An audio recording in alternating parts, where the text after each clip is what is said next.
when you understand metabolism, when you understand that our current food supply is a lot of non-food, it's a lot of chemicals, it's a lot of highly processed food things that are formulated to be addictive. They are formulated to be addictive, even though, the American Psychiatric Association doesn't recognize food addiction. The director of the National Institute of Drug Abuse did a lot of research studies arguing that some highly processed foods are in fact addictive and use the exact same reward pathways that cocaine addiction and nicotine addiction use. But, the food companies kind of admit it. You can't eat just one. I mean, come on. What is that? It means that they are making highly palatable foods. And when you give a highly palatable food to any human being, they are going to be more likely to eat it. If you give a highly palatable food to a human being who is stressed, there is a direct connection there.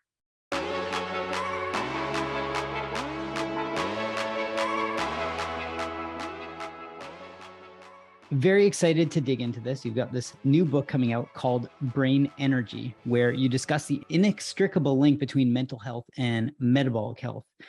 And you really concretize it down to this simple statement. It's mental disorders are metabolic disorders of the brain. So it's something that you've been researching for many years prior to this one event, which was a story with a gentleman named Tom. So why don't we kick it off there, because it is really fascinating. So Tom's story, really began in 2016. And so Tom had been my patient for about 8 years at that point. He was a 33-year-old man with schizoaffective disorder, which is a cross between schizophrenia and bipolar disorder. He had hallucinations and delusions every day of his life. He was really paranoid, could barely leave home. It was horrible and uncomfortable for him to leave home because he was convinced everybody was out to get him. They were all part of this big conspiracy theory. He had trouble with hygiene. He was a classic person with schizophrenia, basically. And he had tried 17 different medications, but they failed to work. They did cause him to gain a lot of weight. So weighing 340 pounds, he asked for my help to lose weight. And we decided to try the ketogenic diet. Within 2 weeks, not only did he begin losing weight, but I began to notice a dramatic antidepressant effect. He was making better eye contact, talking more, smiling more. And I thought, well, that's really fascinating. But he was still hallucinating and delusional. And the shocking thing to me was that at about 6 to 8 weeks, he spontaneously reported that his long-standing hallucinations were going away and that his paranoid delusions were also going away. He began to realize that they weren't true and probably never had been. Tom went on to lose now 160 pounds and has kept it off to this day. But he was able to do things that he had never been able to do since the time of his diagnosis. He was able to complete a certificate program, go out in public and not be terrified or paranoid. And he was able to perform improv in front of a live audience. And he got better enough that he was able to move out of his father's home for a period of time. And that really upended everything that I knew as a psychiatrist, and started me on a journey. It really is a fascinating finding, a revelation to have, because it was so unrelated. The way that you tell the story now and the way that it's told in the book is that it was unrelated. It's, hey, I don't want to go see another doctor. I've got this sort of thought of this unrelated thing that I want to mitigate. I want to get in front of it. And so you're thinking, sure, I'll help you out.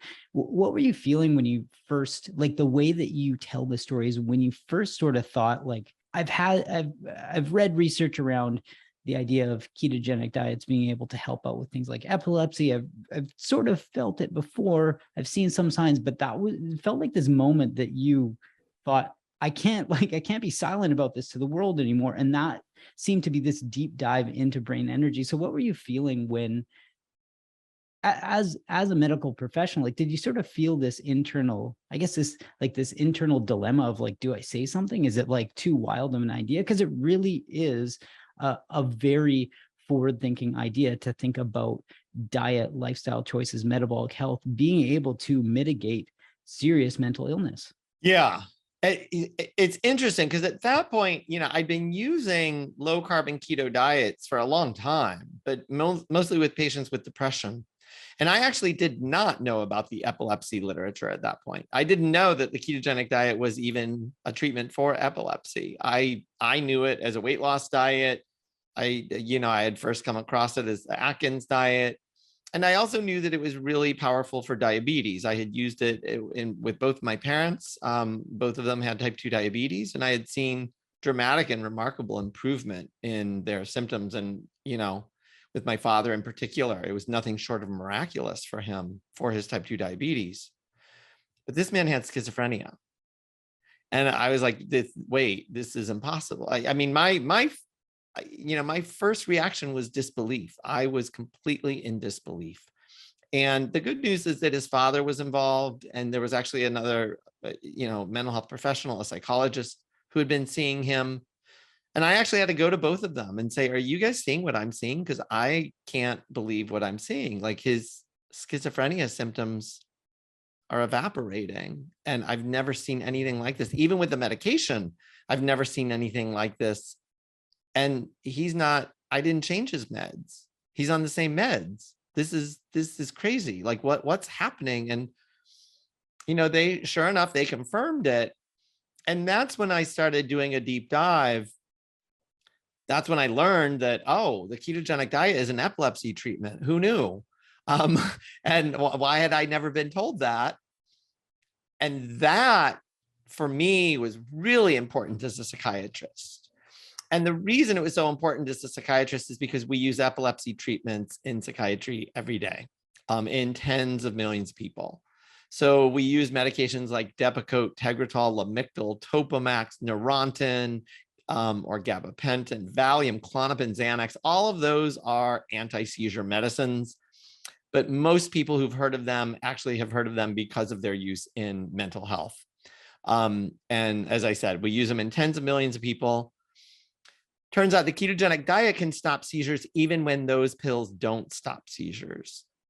And that became very intriguing to me because I'm like, wait, if this diet can actually stop seizures when all of those medicines fail to, maybe it's doing something like that to Tom's brain. And that's why Tom is getting so much better. So the great news is that I was able to call upon decades of neuroscience research to start to understand what the ketogenic diet is doing to the brain. It changes neurotransmitter systems, decreases brain inflammation, changes calcium signaling in the brain. It changes gene expression, changes the gut microbiome. It does all sorts of things that we in psychiatry actually know are highly relevant in people with serious mental illness. And so as soon as I started doing more and more research on the use of the ketogenic diet for epilepsy and neurological disorders, all of the pieces of the puzzle were beginning to fit together.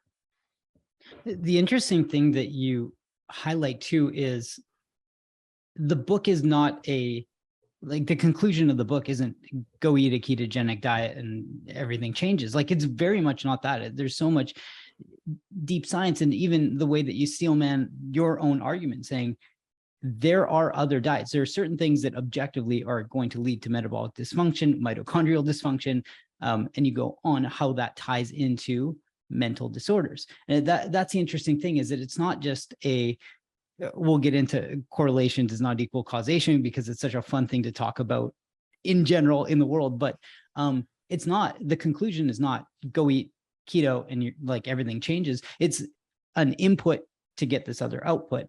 I love the way you started off the book though, and you talked about very much it's the first page of the book, this stance of vulnerability where you said, hey, when I started my career, like I felt very much like a fraud because you get the question, what causes mental illness? And you start talking about all of these things.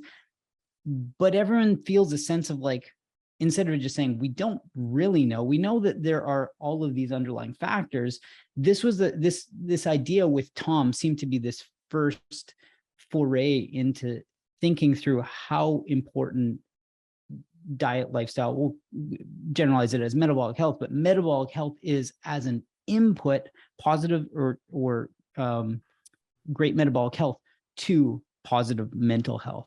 And so that, I mean, it was one of those moments where the link became very clear when thinking through that. So would be great to get into the size and scale of the problem though. So defining more around like how big is mental health as far as a consideration for the number of people that it affects globally, and then from an economic impact, what do you see as far as those numbers go?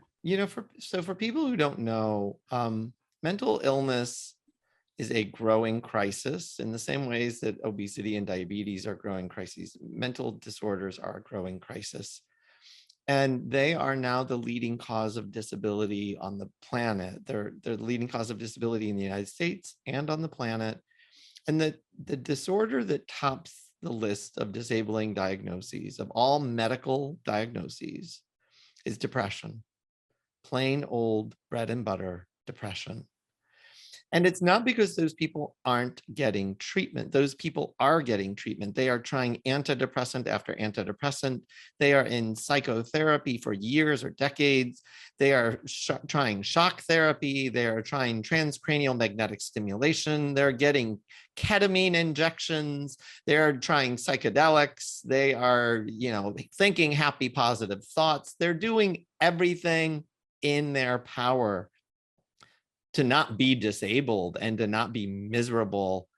And yet depression is the leading cause of disability on the planet. The other mental disorders, if you look at the percentage of people who are disabled based on diagnosis, I think everybody knows schizophrenia is much, much worse than depression. Bipolar disorder also is, substance use disorders can be, obsessive compulsive disorder can be.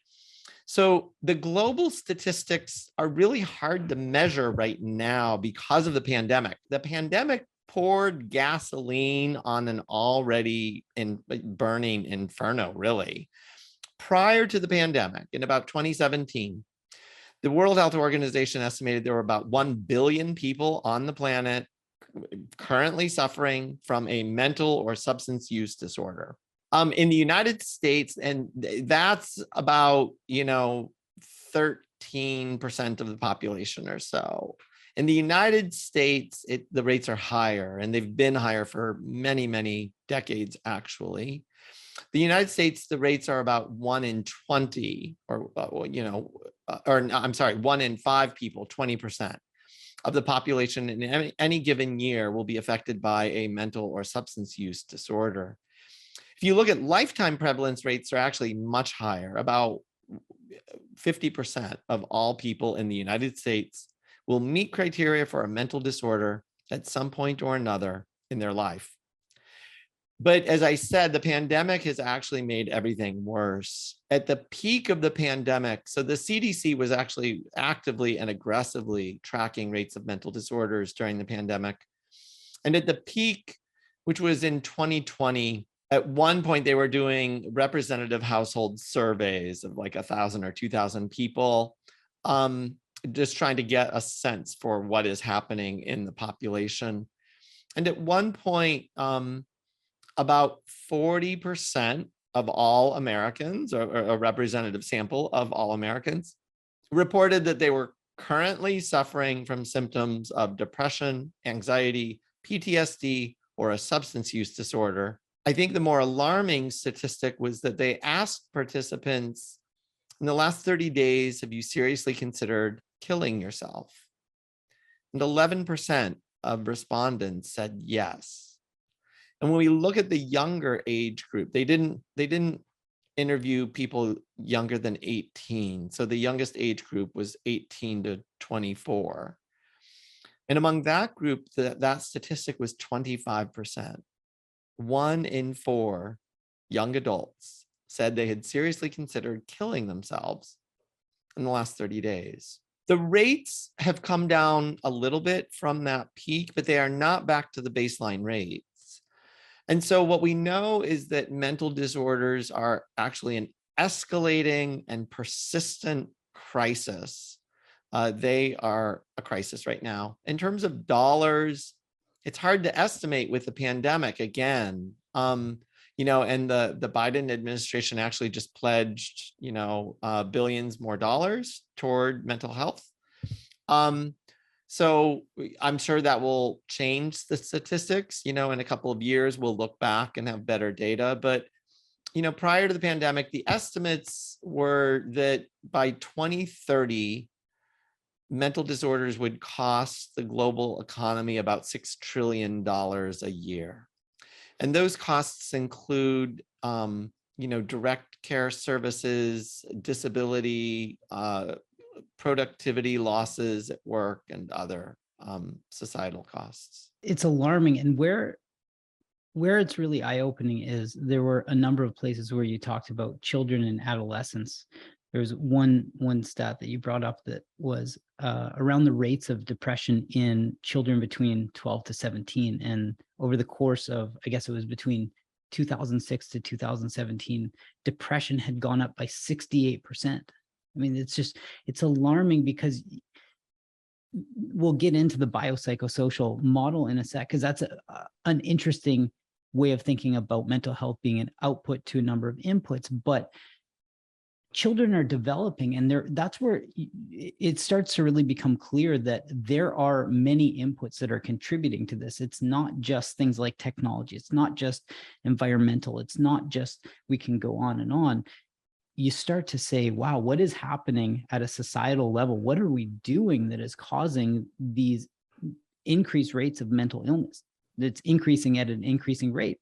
And the only other thing that's increasing at an increasing rate is the metabolic health crisis. And so you go, that's interesting. But why don't we get into the idea of this? Mental health is very much an output to many different inputs. So 1977, Dr. George Engel developed the biopsychosocial model. So what exactly is the model? So, right now, if you actually ask the best neuroscientists and psychiatrists what actually causes mental illness, what causes schizophrenia, what causes major depression, what causes anxiety disorders, what causes alcoholism, the real answer is no one knows. All we know are risk factors. And the risk factors get lumped into what we call this biopsychosocial model, which says that there are biological, psychological, and social factors that all come together to result in different mental disorders in different people. And seemingly, there are unlimited numbers of combinations of factors. And so we know that genetics, neurotransmitters, hormones play a role. Those are some of the biological factors. Psychological factors are like, your parents messed you up when you were a kid, or you got bullied and teased and you have really low self-esteem. Those start to get into the psychological and social factor. The bullying and teasing might be a social factor. Other social factors can be poverty, homelessness, abuse, neglect, those types of issues. And the real answer is that, so a lot of people think that, abuse and neglect, that causes PTSD, but that doesn't have anything to do with schizophrenia.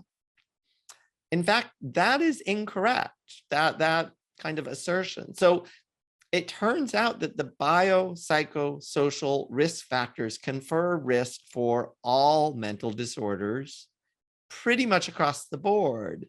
The only exceptions would be the neurodevelopmental disorders that begin in infancy or at a very young age, or people come out of the womb with a neurodevelopmental disorder. That those disorders, everybody kind of knows, well, the person was born this way. That's not bullying and teasing, like they never even had an opportunity to be bullied and teased. So that would be the one caveat, is that neurodevelopmental disorders seem, we put them in a bucket of their own. All of those risk factors confer risk for all the mental disorders. So, for example, trauma and neglect in childhood. As I said, most people think PTSD, but guess what else? Depression. Well, yeah, that makes sense. Anxiety. Oh, that makes sense. Alcoholism. Oh, yeah, I can see that. Bipolar. Schizophrenia. Huh? Really? Yeah, really. Trauma and neglect confer risk for psychotic disorders, which include bipolar and schizophrenia. Even when we get really granular, like with a specific set of genes, we've mapped the human genome, we've known about genes for 20 years. Turns out there's not one gene that confers risk for any one disorder. Believe it or not, there's not a schizophrenia gene and a depression gene and a bipolar gene, even though everybody thinks there are. We actually know with certainty those don't exist. And I say that because we've had the human genome mapped for over 20 years. Artificial intelligence has been on the job. Artificial intelligence tells us, all the computers, the best scientists tell us, oh, there aren't schizophrenia genes.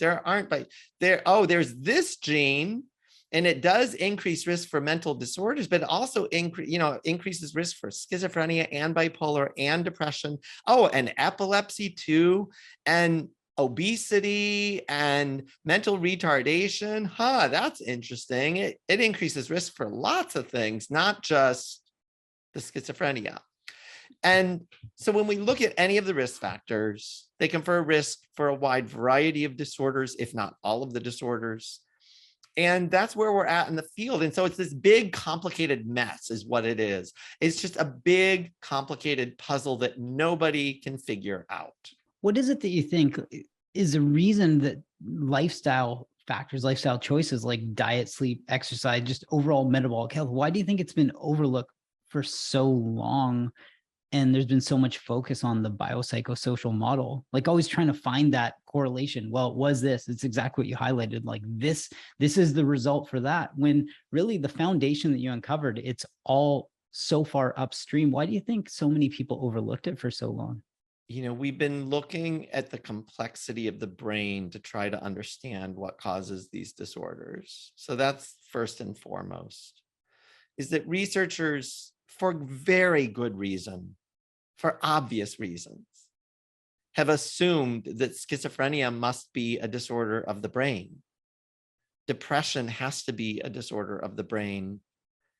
Bipolar, even alcoholism, that's the only organ researchers are studying. They're not studying the pancreas. They're not looking at fat cells. They're not, the gut microbiome is the hot topic lately, and they've started looking at the gut, but that's in its infancy in terms of the gut-brain connection.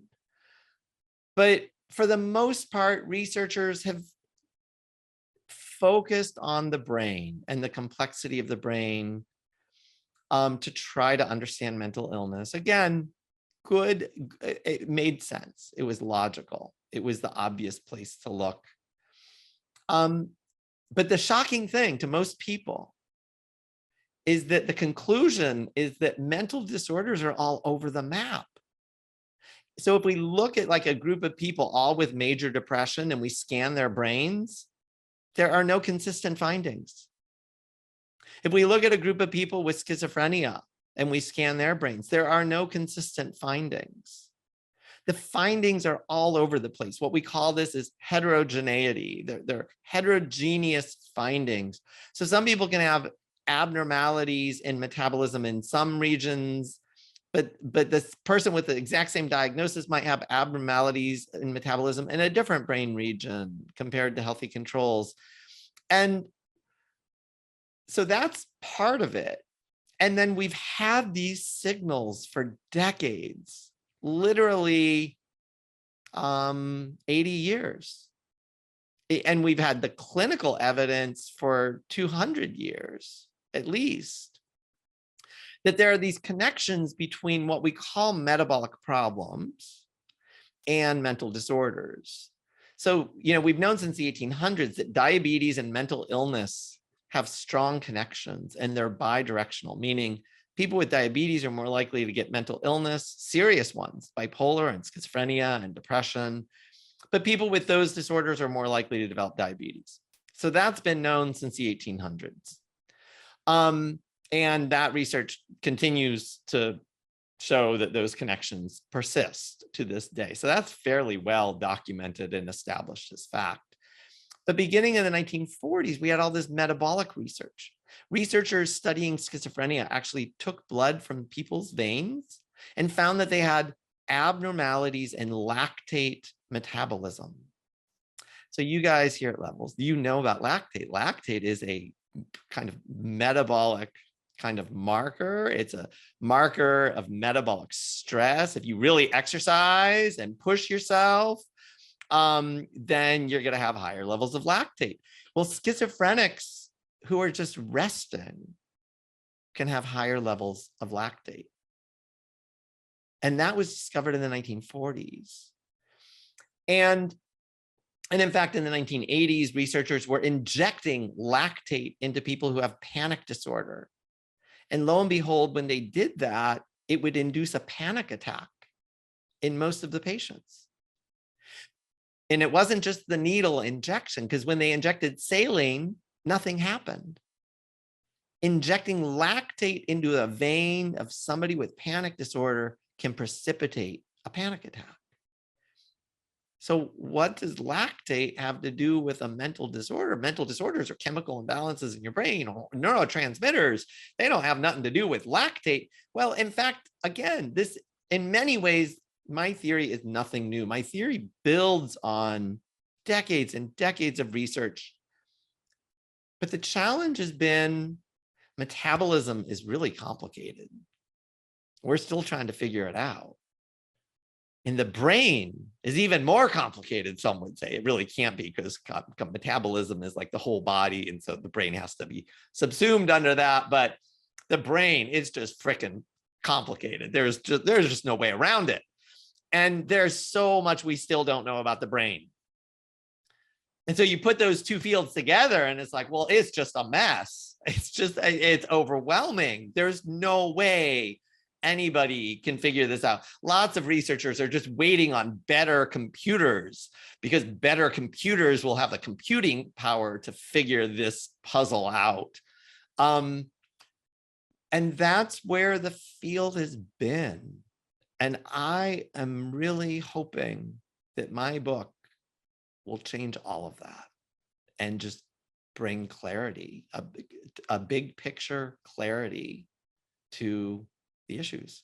The brain, it's so complex, and you highlighted the one stat around it's roughly 2% of body mass, but represents roughly 20% of the energy use in a resting state. And so you're thinking, like, how much fuel does this need? And if we'll get into mitochondria, but if your energy factories of the body are not working well, what do you think is happening in the brain? To touch on the bidirectional relationships, the correlation does not equal causation, but there are some really interesting things that you brought up around the idea, the bidirectional relationship, when we start to think about schizophrenia and diabetes as it relates to depression, and talking through some of those bidirectional relationships. So why don't we get into some of those metrics, because they really are alarming when you start to think one doesn't cause the other, but which came before which? We don't know. What we know is they are very much bidirectional. I think the really important take-home point about a bidirectional relationship is that, when we see correlations between two variables, A and B, most people assume it's cause and effect, and people get really overly simplistic. Children who watch a lot of have a lot of screen time are more likely to have ADHD. So they go, does the screen time cause ADHD, or does ADHD cause kids to sit around and look at screens all day? But so that's an example of correlations, and people are thinking cause and effect. And that's usually where people stop, is it's cause and effect. It's like, people who eat a lot of sugar might have higher glucose levels. And they think it's a very clear linear relationship. Eating a lot of sugar results in increased blood glucose levels. But in fact, when you see two variables that have bidirectional relationships, meaning if I look at a group of people with I'll make this real. If I look at a group of people with depression, they're more likely to have a substance use disorder like alcoholism. But if I look at a group of alcoholics, they're more likely to have depression. People get into just ridiculous debates. So depression must cause alcoholism. And that's the self-medication hypothesis that's out there, quite prominent. People become alcoholic because they're self-medicating. They were probably depressed their whole life, and alcohol is the only thing that made them feel better, and that's why they drink. Other people go the other direction. No, it's the alcohol. Alcohol is making them depressed. It's the alcoholism comes first and then depression. That's the way it goes. But there's another possibility we need to consider. And the other possibility is that there is something downstream or upstream, however you want to think about it, I guess upstream from both of those disorders that actually increases the risk of a person developing both of them. And it's important to think that through, because that can help us see the bigger picture about cause and effect. And the kind of nutshell is that it turns out that all of the mental disorders have strong bidirectional relationships with all of the other mental disorders. But it doesn't stop there. They also have strong bidirectional relationships with all of the metabolic disorders, obesity, diabetes, cardiovascular disease. And I throw in some neurological disorders like epilepsy and Alzheimer's disease. And it sounds crazy, it sounds overwhelming, and that's why I really kind of take my time in the book to walk people through, to step people through one by one, and at least in what I hope is a measured way to help them really get it. Looking at a variety of different types of studies, epidemiological studies and others, but even some basic science studies that all support the same conclusions. And when we see these strong bidirectional relationships, it suggests that there is some common factor or pathway upstream from all of these different disorders that might be playing a role in the etiology of these disorders. Some of the metrics are they're shocking to read. I mean, frankly, schizophrenia, people who are schizophrenic are 3 times more likely to develop diabetes. People with diabetes are 2 to 3 times more likely to develop depression. People with depression are 60% more likely to develop diabetes. You start to look at all of these relationships and you see this and you go, I can see some patterns here as far as the impact that poor metabolic health can have on mental disorders. And it's taking those data points into account is really important for thinking through the framing of like, how do we get to this point anyway? Like, how do we get to the point where we've got poor metabolic health? You bring up really what is the foundation of all of this. Like, how do we get to this point? And it's energy production. So you talk immensely about mitochondrial dysfunction. So why don't we dive into that? What exactly, like framing what exactly is mitochondria? How can we think about them as being these energy factories of the body, and why it's so important to have great mitochondrial function in the body, how that relates to mental health? So for me, that was the epiphany, and that was the journey that I got led kind of to. And honestly, it was quite mind-blowing. So most people who've heard of mitochondria know them as the powerhouse of the cell.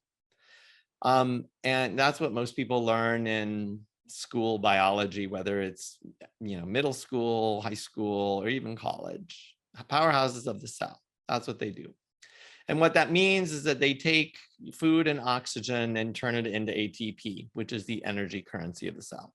And yes, there's no doubt mitochondria are the powerhouses of the cell. They make the majority of energy in the human body, and that is a critically important task. And if you poison mitochondria, people can die very quickly. But I think one of the things that allowed me to develop this theory is that over the last 20 years, we have groundbreaking, cutting edge, revolutionary research that has taken place on exactly what mitochondria are. And they are so much more than powerhouses of the cell. Yes, they are powerhouses, and without that, we would be dead. They actually do so much more than that. You know, one analogy that's really, I like, a mitochondrial researcher said this, kind of said, you know, if you think of the cell, a human cell, as a computer, most people think of mitochondria as the power cord to that computer because they're providing the energy. And yes, that's true. They are like the power cord. But in fact, mitochondria are actually more like the motherboard of that computer. So mitochondria are distributing and allocating resources throughout the cell and throughout the human body. They play a powerful role in numerous functions. And when I began to do this deep dive into the science of mitochondria, knowing what I know as a psychiatrist and a neuroscientist, that's when like my mind is just blowing up, because I'm like, oh my God, this is connecting all of the dots of the mental health field. So mitochondria play powerful and direct roles in neurotransmitter production and regulation. They play a direct role in the production and regulation of critical hormones like cortisol, estrogen, testosterone, progesterone. They turn inflammation on and off in the human body. Mitochondria are the single most powerful factor that control epigenetics. And some researchers suggest that they probably control at least 60% of the human genome. They play a powerful role in metabolism, and they actually sense glucose. Everybody loves glucose and sugar and insulin. Guess what? Mitochondria are the things that are sensing glucose levels. They are the single factor that controls whether insulin gets released from the pancreatic beta cells or not. Mitochondria and their reactive oxygen species are the determining factor of the release of insulin. And so, so I know a lot of people in the metabolic health community love to focus on sugar and insulin. And yeah, mitochondria right there are doing that too. So, so they play powerful roles and very direct roles in all of these things. And once we understand that, you know, the beautiful thing is not only can we understand mental health, and in fact, all mental disorders, but it puts it together with why are there these strong relationships between mental disorders and type 2 diabetes? Why are there strong relationships between mental disorders and cardiovascular disease and premature aging and premature mortality? Like, why? And as soon as you understand the metabolic and mitochondrial connections, everything makes sense. When you think about brain efficiency, brain effectiveness, a single neuron using 4.7 billion molecules of ATP every second. I mean, the numbers they're just hard to fathom, right? As a human, you're like, that just sounds like a lot, because it is a lot. It is. But what you know is that if your mitochondria are producing ATP, but they're not functioning well, that's directly connected with the brain when you start to think about that. There's also the idea, so we talked about energy production, but let's talk about the other side of mitochondria when talking through the idea of eliminating old and damaged cells, like why it's so important. And I know you talked about mitophagy and autophagy and why this is also important to have well-functioning mitochondria in the body. So there are a few processes. So the two big ones that some people have heard of, I think people in your audience have probably heard of, autophagy, and there's actually another process called apoptosis. So autophagy is usually not necessarily the death of an entire cell. Instead, it is It is taking old damaged cell parts, proteins, misfolded proteins, old proteins, other waste molecules. It's recycling them, managing those recycled products. Some of those products just get reused for energy or building blocks to create new proteins. But some of them need to be managed appropriately. The easiest way to think of autophagy is a hoarder's house. Autophagy is cleaning up that house, and it's not indiscriminate cleaning. It's not just we're going to burn the whole house down and start fresh. And it's not we're going to throw away all of the useful furniture in that hoarder's house. We're going to keep what the person actually needs and requires, but we're going to get rid of all of the junk. And we're going to get rid of it, recycle it, clean house, and things will actually be healthier and more efficient if we do that. Apoptosis is a different process in which cells become old, dysfunctional, and they pass a point of no return in which they need to be killed. They die. And turns out both processes, autophagy and apoptosis, mitochondria play a direct and important role in both of them. So mitochondria are the central regulators of apoptosis. For a long time, researchers thought it was the human genome, but in fact, it's not. It doesn't come from the nucleus. That signal comes from mitochondria.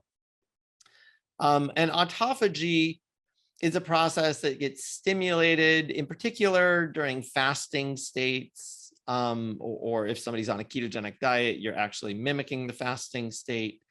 And one of the more powerful regulators of that process, there's always baseline autophagy going on, because otherwise we would just accumulate with waste products and pass away.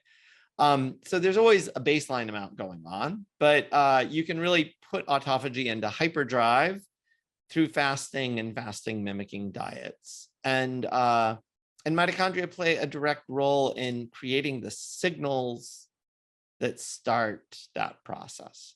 The interesting thing around mitochondrial dysfunction, and this is really the dichotomy with what it sounds like the dichotomy with psychiatry right now.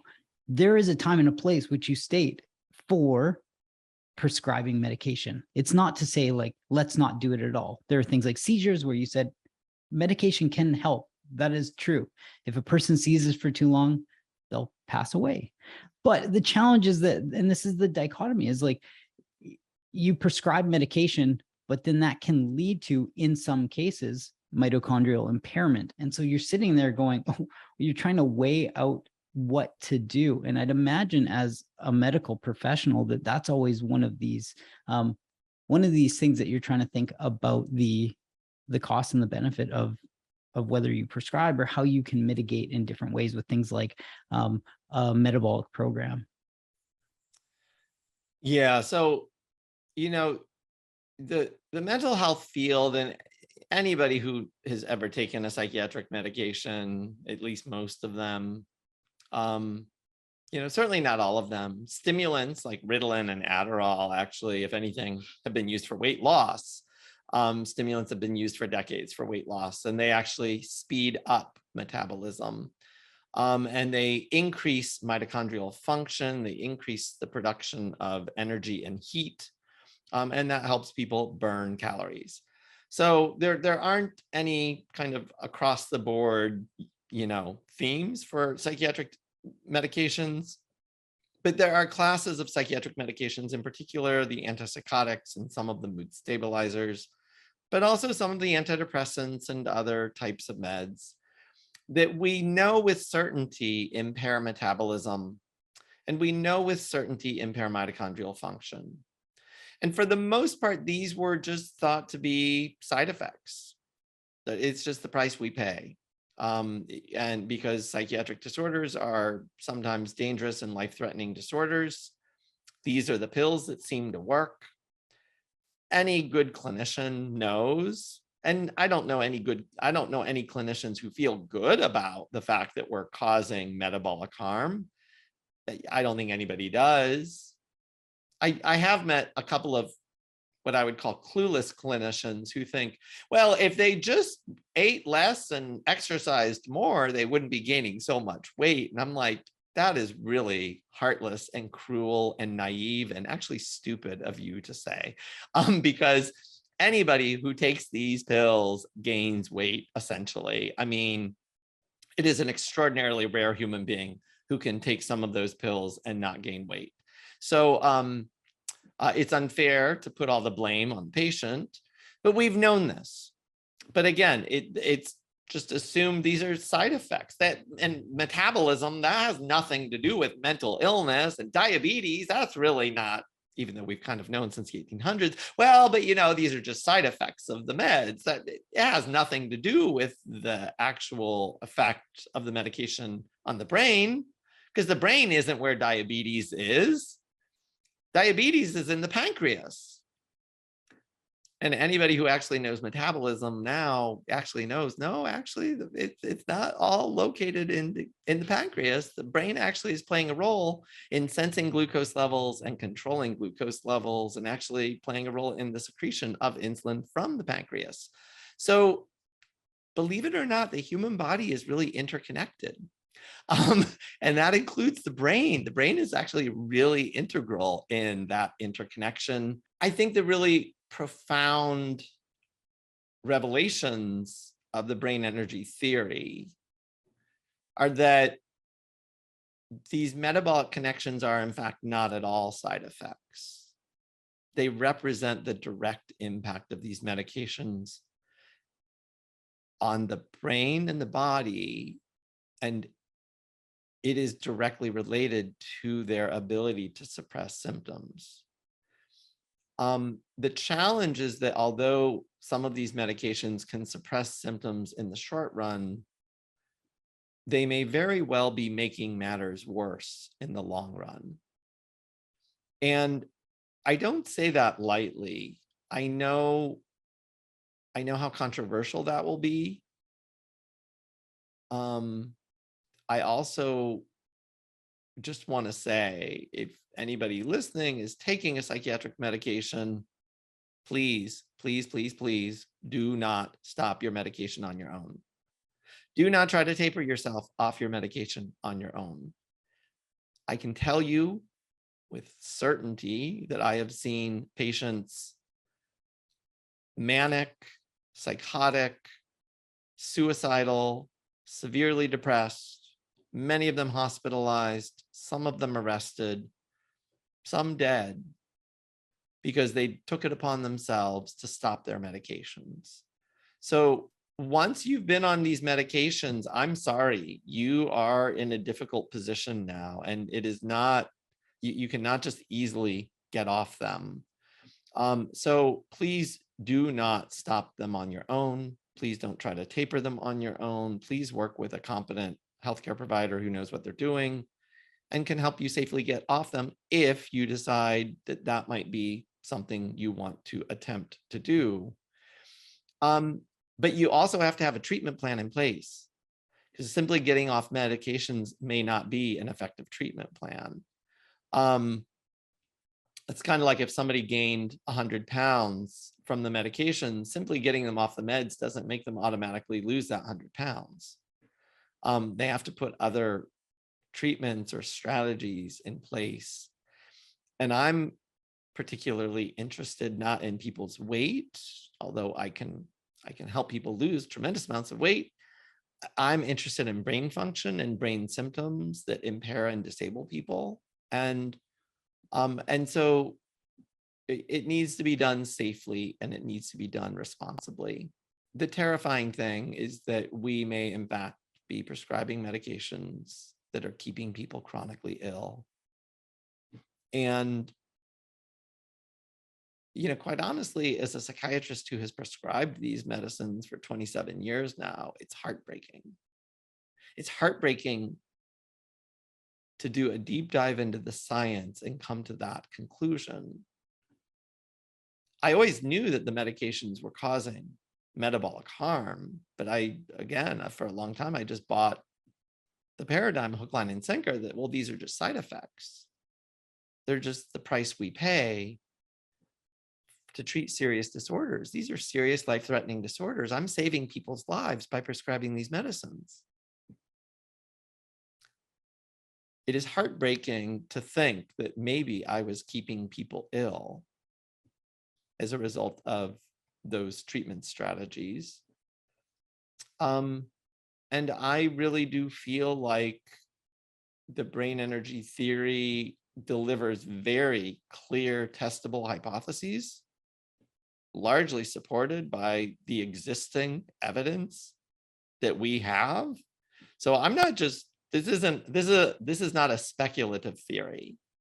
This is a theory that takes all of the existing research and puts it together in the only logical way possible. Do we need more research to really fully test this theory? Yeah, we do. Do we need more research to fully test what treatment strategies will really help people fully recover and remain recovered for life? Yeah, we do. But the path to those clinical trials, those research studies is obvious now. It is obvious. And the path to helping people heal and recover from depression and anxiety, but also OCD, but also schizophrenia and bipolar disorder becomes clear now. And I genuinely believe we can put those illnesses into remission and help people recover. One of the things that really stuck with me was the model that you brought up around why it's so hard to diagnose mental disorders, that being this marriage of signs and symptoms, right? So a syndrome is made up of signs and symptoms. It was so simple and so easy to understand. It was something that I thought, hey, you can just extrapolate this outside of this psychiatric field into all of healthcare. So signs being objective measures, and that's very much what we're focused on, is this idea of when you see data, you can start to make meaningful change. The challenge is that in any healthcare field, especially in the psychiatric field, you diagnose based on symptoms. So symptoms being subjective. Hey, Chris, I feel this way. Well, you can't argue against that. You can't say, no, you don't feel that way, right? And so we end up having to mitigate with treatment based on these symptoms, but we don't necessarily have clear signs all the time. And the more that healthcare can get to a point where we can start to see patterns proactively as far upstream to look at the signs, it allows us to start to link things together and say, oh, I can see the pattern here. We know how to treat things better. But without that, it becomes very, very challenging. So that model alone was so clear. And it's something that I have thought about time and time again of how important it is when we start to think about how we can change healthcare long-term across the board. Yeah, no, I love that. And I think that, I think that the metabolic theory of mental illness, again, based on existing studies that have already been done, this theory gives us so many opportunities to intervene and prevent potentially lifelong chronic mental disorders. And to just make that clear and concrete, maybe for the listeners. So there was one longitudinal study, 5,000 kids followed from the ages of 1 to 24. The kids with the highest levels of insulin resistance beginning age 9 were 5 times more likely, that's 500% more likely, to be at risk for a psychotic disorder by the time they turned 24. They were 3 times more likely to already be diagnosed with bipolar disorder or schizophrenia. So insulin resistance beginning age 9 confers a highly elevated risk for the development of a chronic psychotic disorder. I think, as all of your listeners on this podcast know, insulin resistance is something we can measure. The researchers did, but a lot of you people are all measuring your insulin resistance. You've got your, continuous glucose monitors on, you're tracking insulin levels, you're tracking all sorts of stuff. So you know what it is. We could slap one of these on a kid sometime and see what level of insulin resistance does this child have. and we could intervene.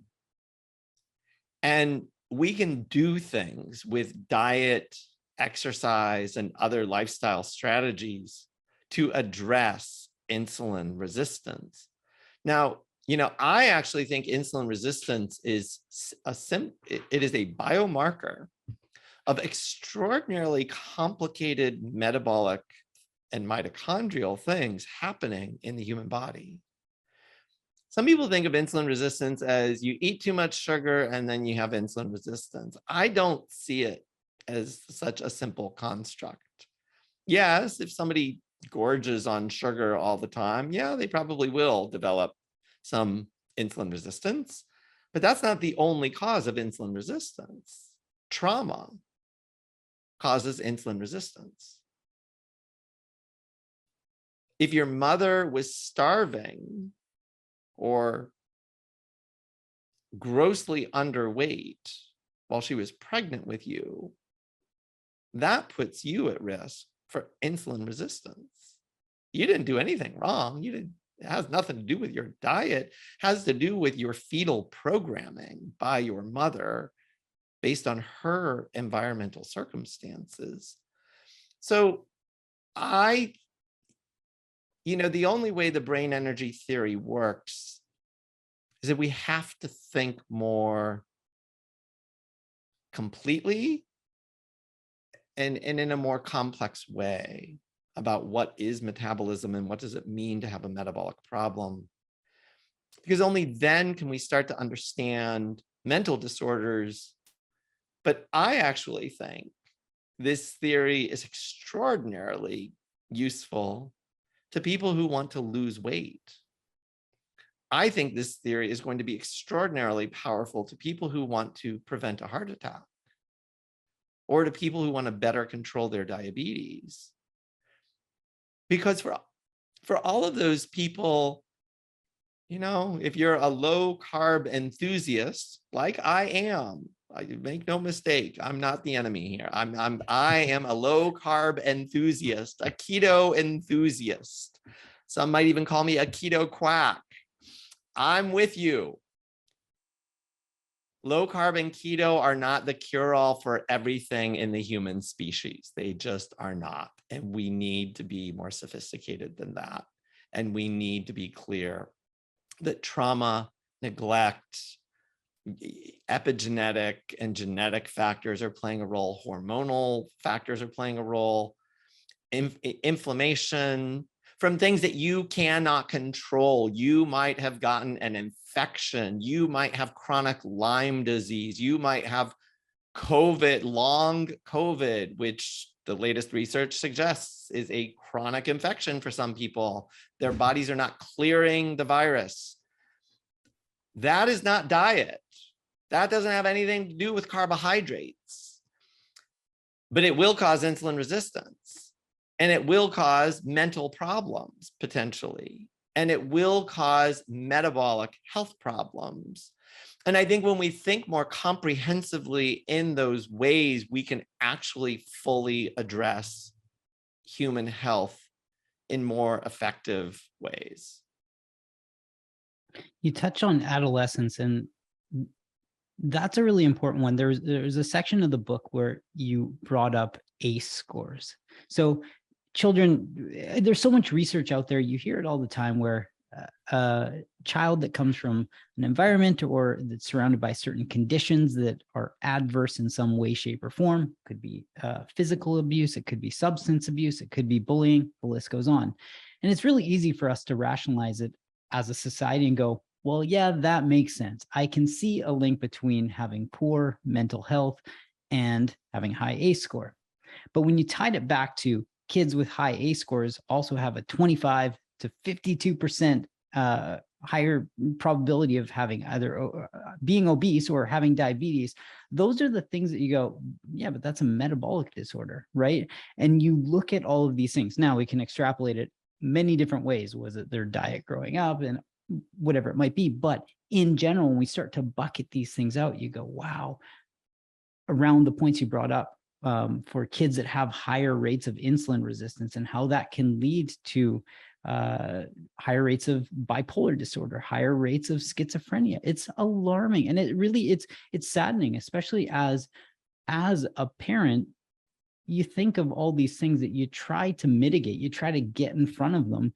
There's one story that you brought up in the book that was so relatable for so many reasons around Caleb. So would love to dig into it, because it's something that I think so many parents can go, wait, that's like, I do that, but I don't give my child a bad upbringing, but am I contributing to these factors? So it would be wonderful to hear that story.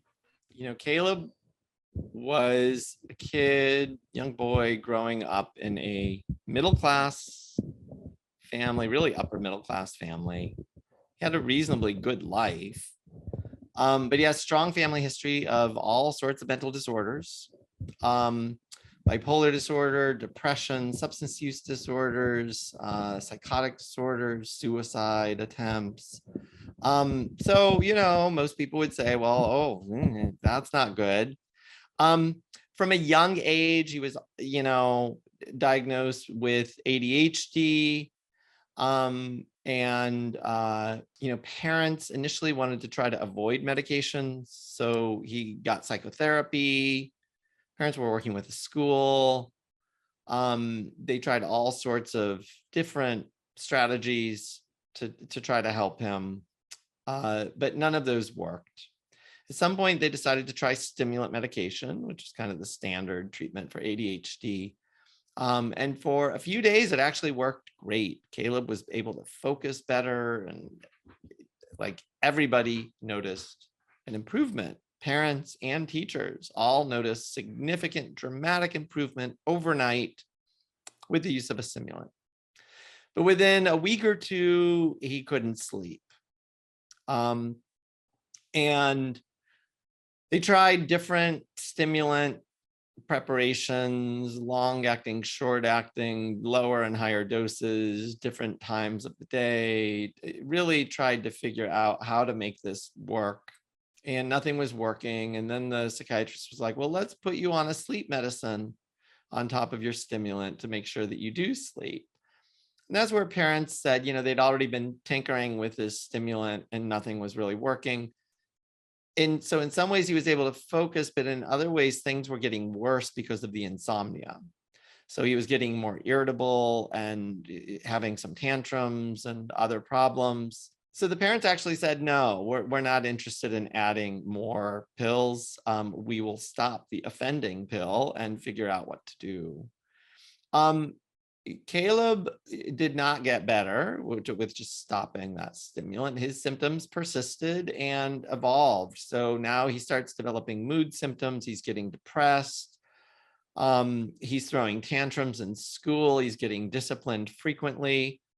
And starts actually threatening suicide, actually threatened to kill people at school. I don't think anybody took it seriously, but you can't say you're going to kill somebody at school. That doesn't go over well with anyone.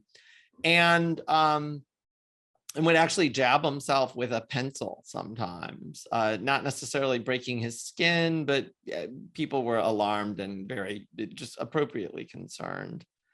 And at some point, the psychiatrist who was working with them and the school began insisting that Caleb take a mood stabilizer. They didn't even go to antidepressant. They went right to mood stabilizer because of Caleb's family history.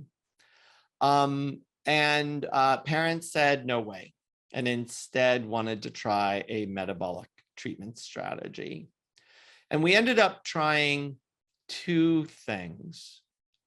So one was that, Caleb was eating a ton of sugar. School sucked for him. There was no doubt about it. School sucked. When he came home, he was like almost in tears. And parents just felt terrible about this. Parents were just like, oh my God, it's like heartbreaking to see our sons struggle and suffer so much. And so he would want a treat at the end of school day. I want a treat. So parents were like, okay, go ahead, have ice cream, cookies, whatever. We'll stock the kitchen with treats for you. And then he would have dinner, a decent, reasonable dinner. And then he wanted dessert after dinner. So another ice cream or another cookie or candy bar or whatever. And parents went along with it because it just seemed like the nice thing to do. It really did. Caleb was he was just struggling so much. So we looked at that pattern. I talked with them about insulin resistance and how it might be playing a role in bipolar disorder and depression in some kids. And that there's really low-hanging fruit. I didn't go right for the ketogenic diet. I really low-hanging fruit. Could we get rid of the sugar at least during the school week? I didn't want to be heartless. I didn't want to say like all the time. Weekends, he can still have dessert. But could we get rid of the sugar during the school week? Let's just try that and see. Caleb was not thrilled about it, but he recognized that he was not doing well. He knew he was suffering. He knew he was struggling in school. And he also knew all these people were trying to make him go on more pills. And he was very reluctant to want to go on pills because he remembered the stimulants and how they made him not sleep. And he didn't want to be in that situation again. So he was very invested in, if there's a way to control this without pills, I'm open to that. So that was the hard sell. The easy sell was that I also introduced a light box, a light therapy. So one of the things that we know about people with bipolar disorder, and I'm just operating under the assumption, clearly he has depression, clearly he has ADHD. That is the perfect setup for what we call bipolar disorder. He's also got this strong family history of bipolar. So it's just like, okay, I'm treating this kid as though he's got bipolar disorder, but I'm using metabolic approaches. So we've got actually really good data that sleep regulation is critical for the control of mood disorders and bipolar disorder in particular. And light exposure first thing in the morning is a really powerful way to control circadian rhythms and sleep. We ended up introducing a light box first thing in the morning. He was on video games anyway. And so had the parents put the light box right in front of the video games that he was playing anyway. And within 2 months, Caleb was clearly turning a corner. No more tantrums at school. He actually said, I feel better. He didn't miss the sweets during the school week anymore. And he actually actively noticed, like, I'm better. I feel it. I feel better. So he actually became an advocate for, I need to do my light box. I can't have sweets during the week. He like really began to own this treatment as part of his lifestyle and something that he needed to do to control his mood and ability to concentrate. By the next year, Caleb got straight A's. And then, you know, in 2020, Caleb started high school. And that was right in the middle of the pandemic. All the other kids are struggling. All the other kids are stressed and lonely. Caleb was thriving at that point and ended up getting straight A pluses actually. And the new high school was like, why the hell is this kid on an IEP? He's like the top student in his classes. Who the hell put him on an IEP? And what the individualized education plan, for those who don't know, it's kind of like a special ed kind of a thing. And the school said he doesn't need it anymore. And he continues to thrive and continues to essentially follow the same treatment plan to this day.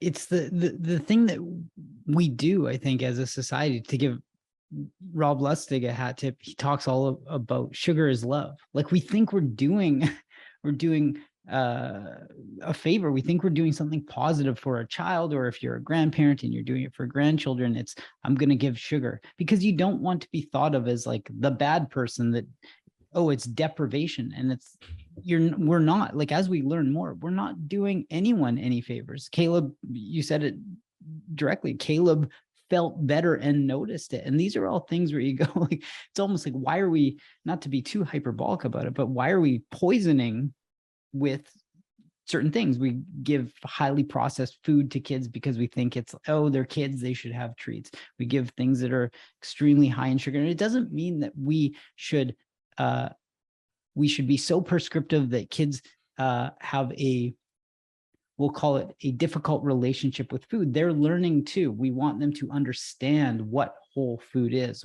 what processed food is, so they can make these decisions. But there's one thing that's for sure. If you give your kid only highly processed food, the outcome is going to be metabolic dysfunction, long-term, full stop. And what you brought up in the book is a direct link to mental health. So we're not doing our children any favors by surrounding them with conditions that they aren't really in control of when they're that young.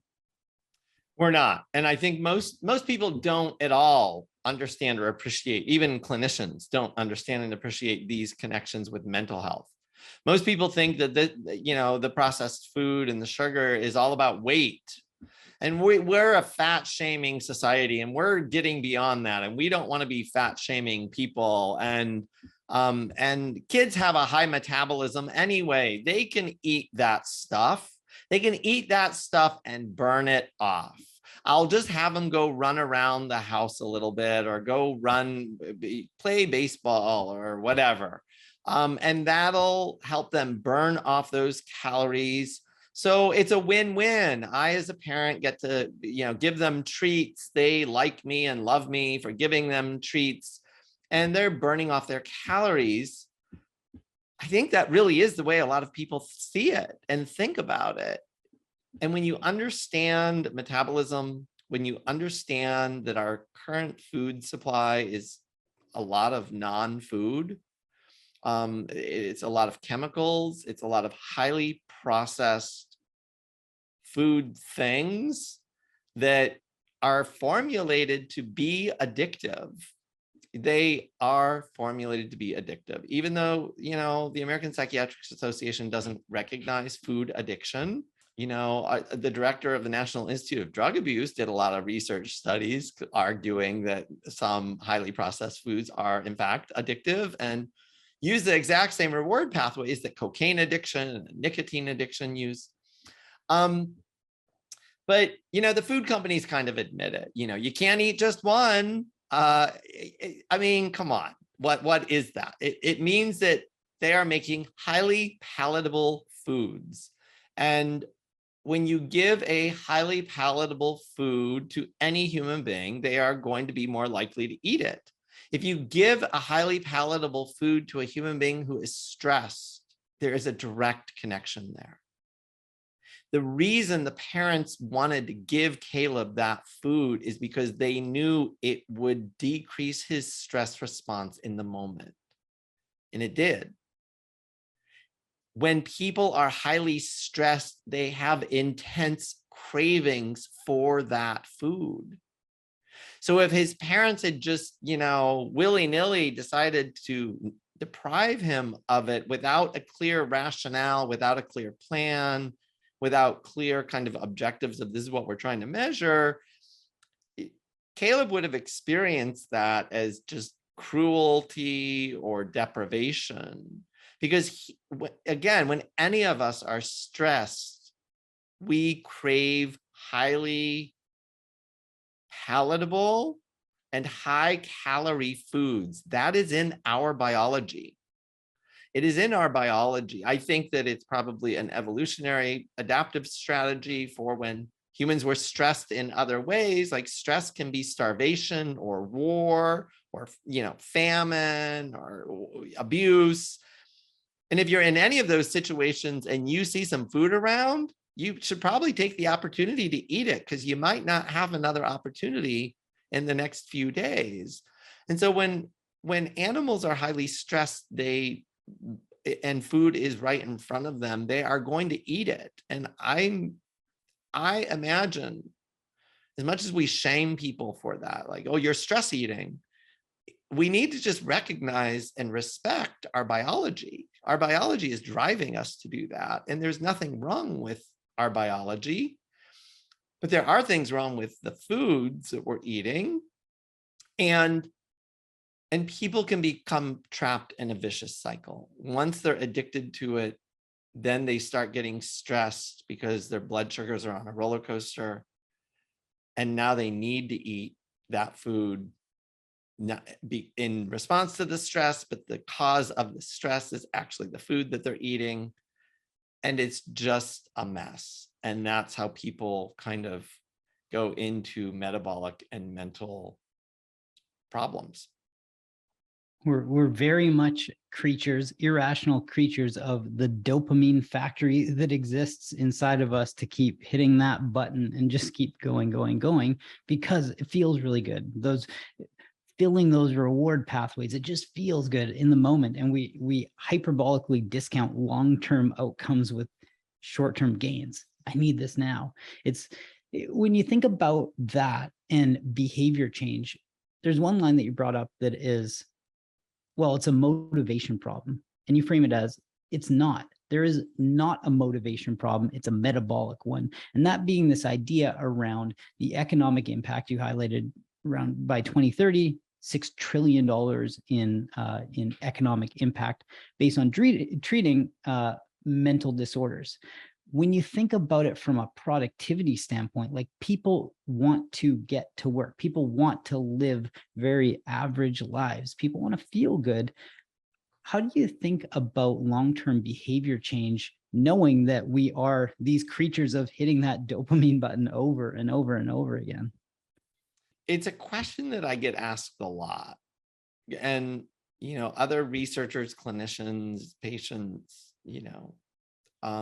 will often say, Chris, yeah, we get the science. Like I listened to your lecture or I saw you give a talk or whatever, and the science is compelling. Like you make a really good case. But how the hell are you going to get somebody to do a diet? Like we have an obesity epidemic. Nobody can do a diet. And you're working with seriously mentally ill people who are further impaired. And they're impaired in terms of motivation. They're taking medications that increase their appetite. Like it's a double whammy for them because we're giving them medications that are making them crave sweets even more than they probably did before those medications. And so most people get really hopeless about this or pessimistic about, humans like the dopamine reward and you're never going to get them to overcome it. I think one of the reasons I have been so successful at getting people to do these may in fact be because I do work with people who are suffering.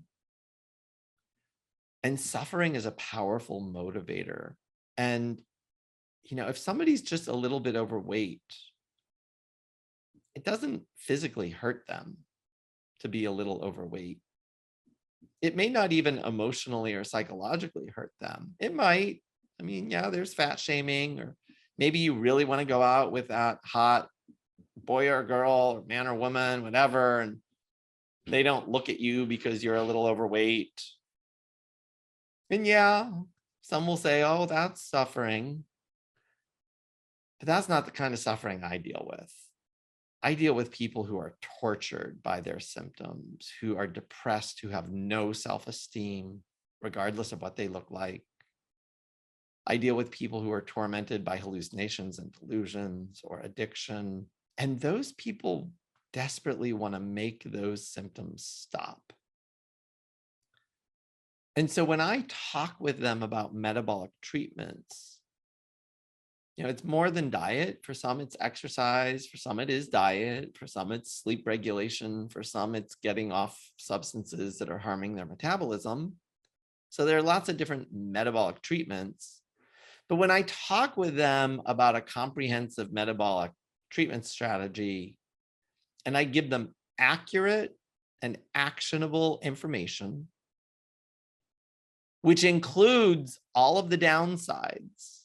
And I think that's one of the things, like when I've talked to other low carb or keto clinicians, I think sometimes they sugarcoat keto adaptation a little too much. You can do it. That's not at all what I say to patients. That's not even what I say to friends or family who just want to try keto for a diet. I say it's going to be a living hell for 2 weeks. Get ready for it. Let's prepare for a living hell. You're going to feel weak and dizzy and lightheaded, and you're going to be having intense cravings, and it's going to feel unbearable. But I will help you get through it. We will come up with strategies. I have gotten schizophrenic patients to do it. You can do it too. That's my approach. Almost across the board, pretty much, I think 100%. I'm still 100%. Across the board, every person comes back to me and says, it wasn't nearly as bad as you made it out to be. But setting that expectation makes all the difference in the world.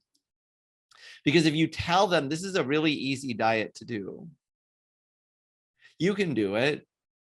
I feel great on keto. And you fail to tell them about what keto adaptation was like for you, as soon as they experience discomfort or dizziness or weakness or intense cravings, they freak out and they think something horrible has gone wrong and that they're not getting this euphoria that you speak of. they're instead, they're having a serious bad reaction. And all those vegans who were saying that keto is dangerous were right. And oh my God, you're killing me. You're killing me with this keto diet. So I set the stage. I set the stage for this is how you're going to do it. This is what's going to happen. These are the strategies you're going to use to get through it. And then if they fall off the wagon, I'm right there. I'm not frustrated. I'm not exasperated. I actually am expecting it. I am expecting nobody is perfect, and certainly not the patients I work with. They're going to give it a shot and probably fall off the wagon at some point. They're going to go out with friends, and those friends are going to push all sorts of food in front of them. And they're not going to have the willpower. They're not going to have the strategies. They're not going to have the assertiveness that they need to be able to resist. And they're going to give in and eat it. And then they're going to come back in, and they're not going to be in ketosis because I might be measuring that. And then we'll talk about, well, what's going on? Like, you're not in ketosis. And I thought you were onto this plan. Are you still wanting to do the plan? Do you not want to do the plan? I always give them the out. I always give them the out. You don't have to do this if you don't want to. But I really do believe it might help you feel better and change your life. And are you interested in that still? And almost universally, it's, well, yeah, of course I am. And you've tried 30 pills already. You really think number 31 is going to be the magic pill, really? Because I don't. I'm a psychiatrist. I prescribe these all the time. I don't think 31 is going to be the magic pill for you. Instead, I think we need a whole new approach, an entirely new approach. And so that gives you at least a flavor of how you overcome that dopamine addiction, how you overcome those societal pressures, how you overcome just human nature. And I usually paint a picture. I almost always tell people, especially if they're doing a low carb or keto diet and they really like sweets, I always tell them, you have to give me 3 months, 3 months of really sticking to it. And then, and only then, will we assess 2 things. We will assess, is this diet working for the symptoms that we outlined that we want it to work for? So usually in my case, I'm trying to treat mental symptoms, so depression, anxiety, bipolar, schizophrenia, whatever. We're going to look at, is this diet working for you? The second thing we're going to assess is this diet sustainable, at least for a couple years? And I always let them know, I don't want you to answer either of those questions prior to 3 months.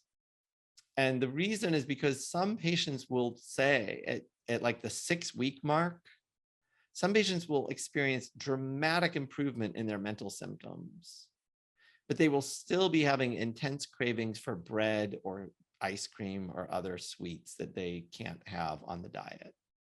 And they will still be thinking life is going to be really miserable without those foods. Like, what's the point in living if I can't socialize with people, if I can't celebrate holidays with people, if I like I'm going to be like this social outcast who has to eat a weird diet, and I'm craving those foods, and I really desperately want those foods.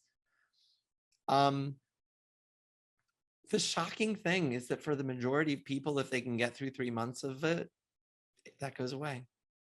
All of it goes away. And they start to realize, wow, I feel so good. And now that I see people eating that ice cream, it reminds me of how shitty I used to feel. I don't think I need that anymore. Like, I don't want to eat that. Or actually, the more likely scenario is they go ahead and, like, at the 4-month mark, they go ahead and try pizza and ice cream because they're feeling so great. They figure, well, I'm good now. I don't need this diet anymore. They eat that, and then they wake up the next morning feeling like crap. And the patients I deal with, they might wake up hallucinating again, or they might wake up feeling severely depressed again and suicidal again. And that is one of the most powerful motivators for the people I work with, because then they see a clear and direct effect of food on their mental health. Long-term behavior change, it takes such commitment. And one thing we're very, very good at doing is giving up on things, right? As humans, we're good at giving up on ourselves. That's very much a mindset thing. We're also really good, in some cases, at giving up on others. And I think there's no better example than the story around Mildred that you highlighted. It seems like something that it's just too far gone. This isn't possible. Highlighting that story was one of the most eye-opening parts of the book when I read that. So would love to dig into that story. So this woman's story is particularly powerful because, some people think, most people think schizophrenia is a chronic lifelong disorder. A lot of people think, and even neuroscientists think, that if you've had schizophrenia for decades, it's too late. It's too late for you. So this woman was diagnosed with schizophrenia when she was 17 years old. And she had daily hallucinations and delusions. Over the ensuing decades, she tried numerous antipsychotic and mood stabilizing medications, but they did not stop her symptoms. She was gaining tons of weight. She had a guardian and a pack team, which means the people who came into her home to help her with grocery shopping or paying her bills or other things. And this woman was miserable. Between the ages of 68 and 70, she tried to kill herself at least 6 times and was hospitalized for those suicide attempts. At the age of 70, so she's now 53 years with schizophrenia. At the age of 70, she's referred to Duke University, where Dr. Eric Westman was using the ketogenic diet as a weight loss tool. And she was referred for weight loss, and that's all Dr. Westman was treating, weight loss. And within a couple of weeks, not only did she start losing weight, but her hallucinations pretty much went away within a couple of weeks. I will say, with a lot of other patients that I work with, it takes a little longer, but she had a powerful effect. Within months, all her symptoms of schizophrenia were in remission.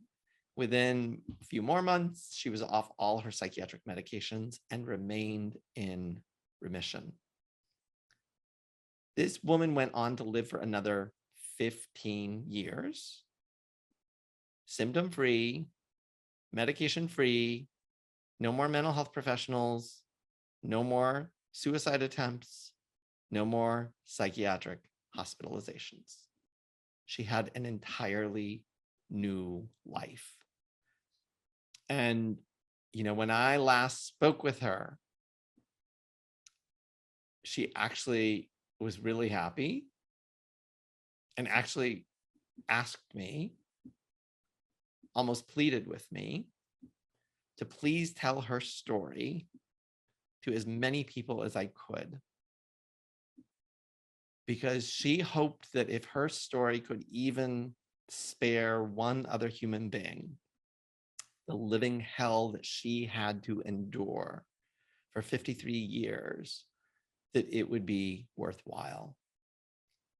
So very sadly, this had not happened at the time that I wrote the book, but very tragically, this woman passed away this past January of COVID pneumonia at the age of 85, which is actually a longer than average life for a person with schizophrenia.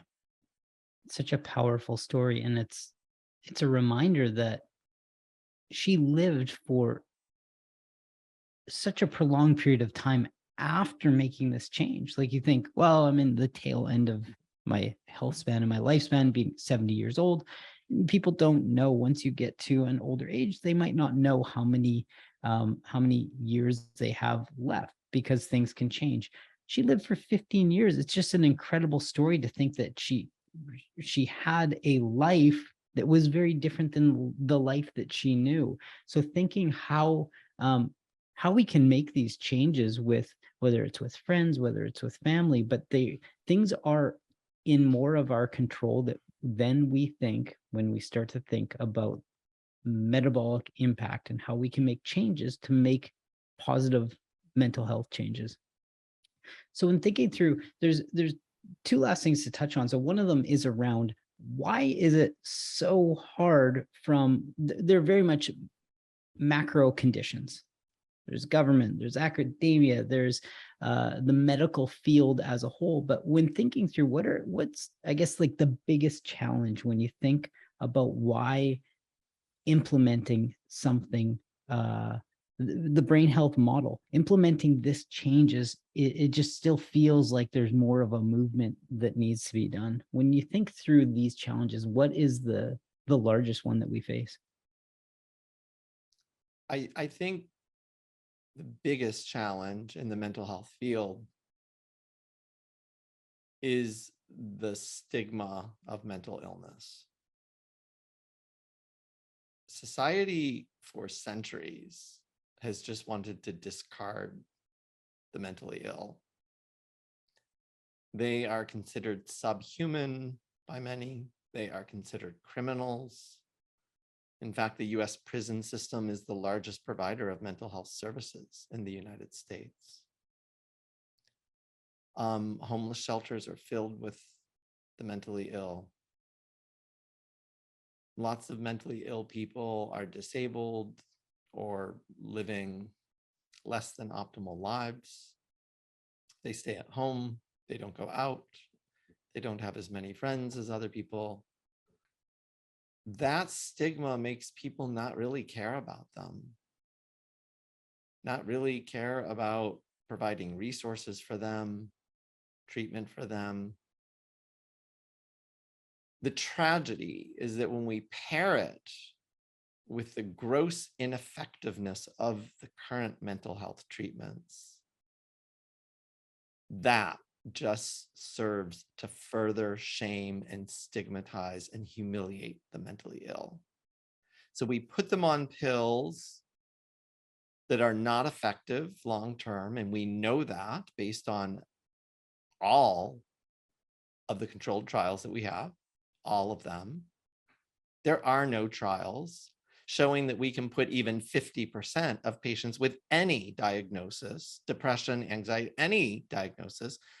There are no studies showing that we can put even 50% into full and lasting remission for years. Not one study shows us that. And so our treatments, if we really do a hard and kind of realistic assessment, our treatments are failing these people. So it's hard to get worked up about marching in the streets for ineffective treatments that make people feel like crap and make them fat and diabetic, and they don't work anyway. Who wants to march in the streets for that?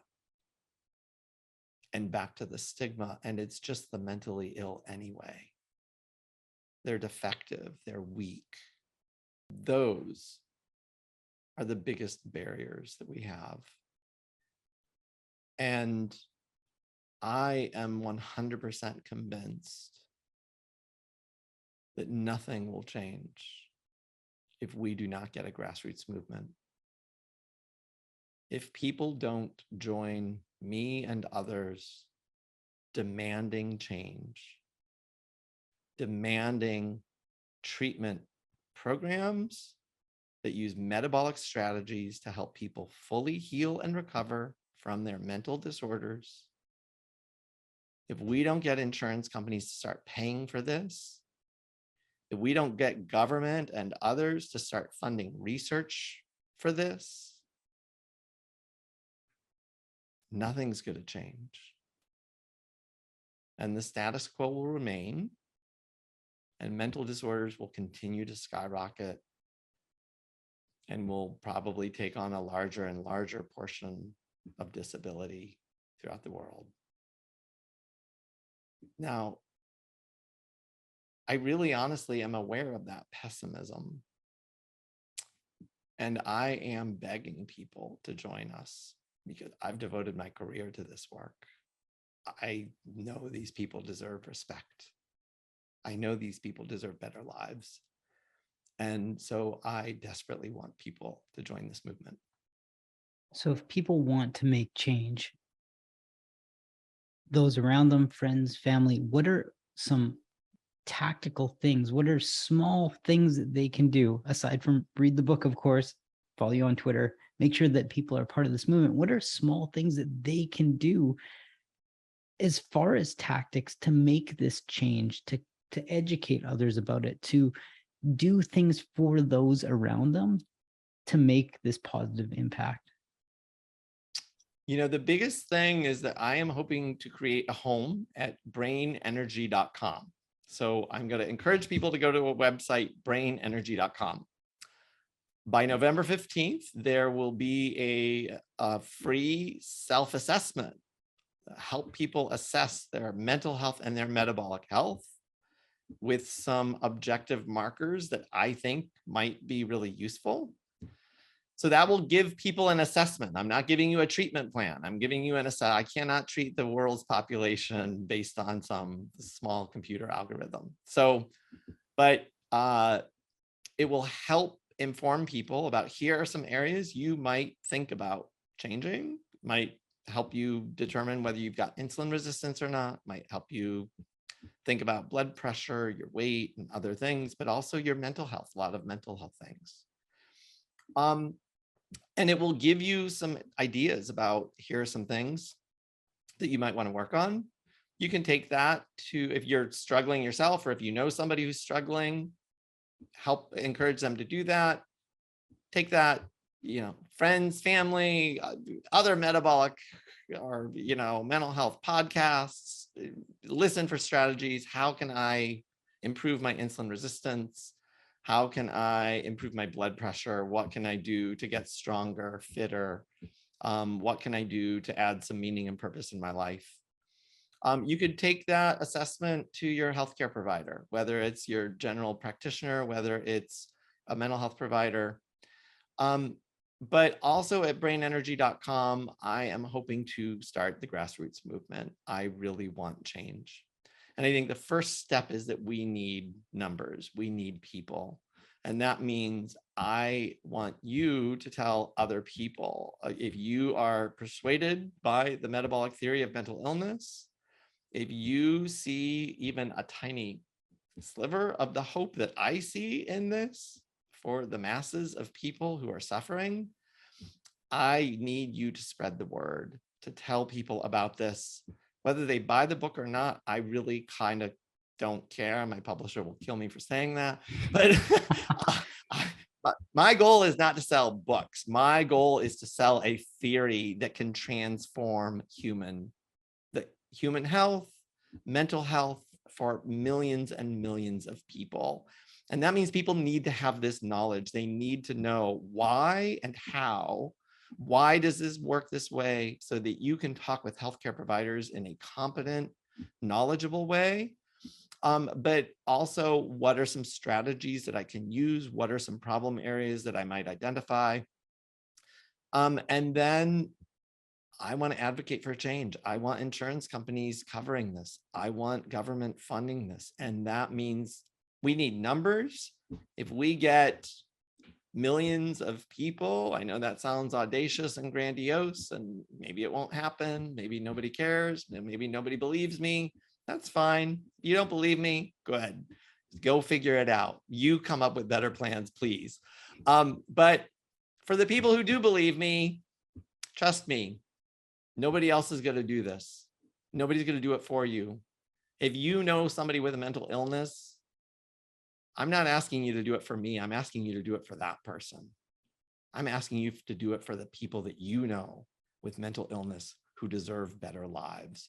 That's why you're going to get involved. You're going to stand up for those people.